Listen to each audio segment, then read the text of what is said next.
For my research project, I focused on how Google Translate can be implemented into classrooms to help ELL students with comprehension and working collaboratively with their peers.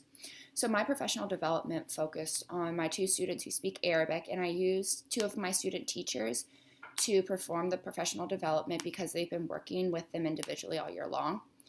So what I had them do is I gave each student a book to read, and within that book, there were different post-it notes where the students were supposed to stop and answer these questions. So Google Translate was open on the iPad that I had given them, and I had downloaded the Arabic keyboard. So that way, when a student came across a phrase or a word that they didn't know, they were able to then translate it and play around with the different tools.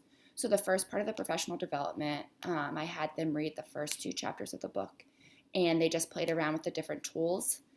Then for the second part, they read the next two chapters, and there they answered questions about the text.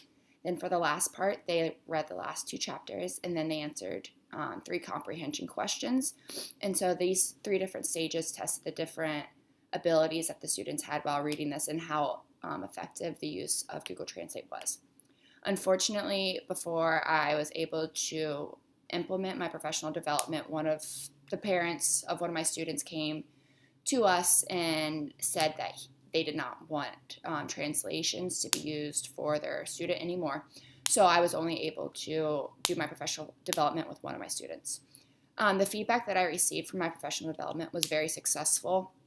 My favorite quote that I got that said, when she wrote the word out, this helped her with her English spelling of the word in the process of translating.